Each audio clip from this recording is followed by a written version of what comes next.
बहुत प्राचीन समय की बात है, जब पृथ्वी देवताओं और अर्षियों के मुखर अस्तित्व से जगमगाती थी। उस समय सृष्टि के नियम आज के भौतिक नियमों से कहीं अधिक अलौकिक थे। आज हम उस प्रेम गाथा के बारे में बात करने जा रहे हैं जिसे इतिहास के पन्नों ने नहीं बल्कि स्वयं समय ने अपने हृदय में संजो कर रखा है। यह कथा है सती और शिव की। भाग 1, दक्ष का अहंकार और सती का जन्म। उस युग में राजा दक्ष प्रजापति का साम्राज्य था। दक्ष भगवान ब्रह्मा के मानस पुत्र थे। वे वैभव, सत्ता और ज्ञान के शिखर पर थे, लेकिन सत्ता के साथ साथ उनके भीतर अहंकार ने भी घर कर लिया था। उनके आंगन में एक दिव्य कन्या का जन्म हुआ, सती। सती साधारण नहीं थी, वे स्वयं आदिशक्ति का अंश थीं। बचपन से ही सती की आंखें राजसी सुखों में नहीं बल्कि कैलाश की बर्फीली चोटियों की ओर निहारती थीं। उनके मन में केवल एक ही छवि बसी थी, शिव, वे जो श्मशान में भी ब्रह्मांड का सुख ढूंढ लेते थे। सती के लिए शिव अघोरी नहीं बल्कि परम पुरुष थे। भाग 2, संघर्ष और विवाह। लेकिन पिता दक्ष की दृष्टि में शिव केवल एक सन्यासी ही थे। उन्होंने शिव के भस्म, सर्प और वैराग्य का उपहास उड़ाया। एक पिता के लिए उनकी पुत्री का एक योगी से विवाह करना अपनी मर्यादा के विरुद्ध था। सती के सामने 2 राहें थीं।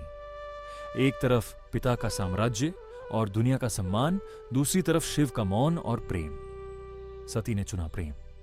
उन्होंने कठोर तपस्या की, शरीर को तपाया और अंततः महादेव को प्रसन्न किया। जब शिव और सती का विवाह हुआ तो देवलोक साक्षी बना।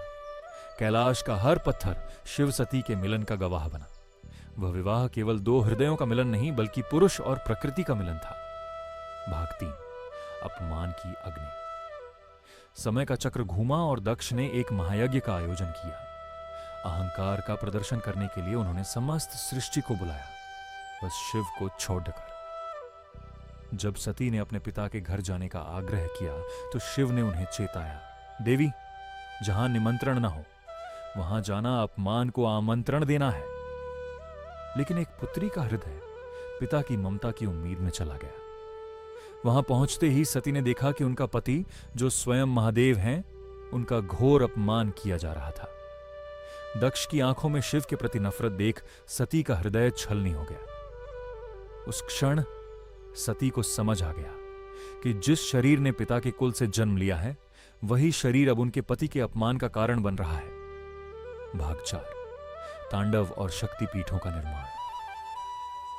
यज्ञ कुंड की अग्नि में सती ने स्वयं को समर्पित कर दिया। वह कोई आत्महत्या नहीं थी, वह अहंकार के अंत की आहुति थी। जब यह समाचार शिव तक पहुंचा तो काल का पहिया रुक गया। महादेव का वह रुद्र रूप देख ब्रह्मांड थर्रा उठा। उन्होंने सती के शरीर को अपने कंधों पर उठाया और वे पागलों की तरह सृष्टि में भटकने लगे। शिव का विरह इतना प्रलयकारी था कि सृष्टि का अंत होने लगा।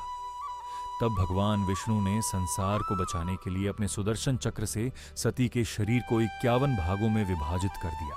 जहां जहां सती के अंग गिरे वहां शक्तिपीठ स्थापित हुए। वे स्थान आज भी हमारी श्रद्धा के केंद्र हैं। उपसंहार, समापन। सती चली गई लेकिन प्रेम नहीं मरा। सती ने पार्वती के रूप में जन्म लिया, हिमालय की पुत्री बनकर। उन्होंने फिर से वही तपस्या की और फिर से शिव को प्राप्त किया। ये कहानी हमें सिखाती है कि सच्चा प्रेम भौतिक देह का मोहताज नहीं होता। यह आत्मा का बंधन है जो जन्मों जन्मों तक चलता है। यही है सती और शिव की वह गाथा जो हमें बताती है कि प्रेम में समर्पण ही सबसे बड़ा त्याग है।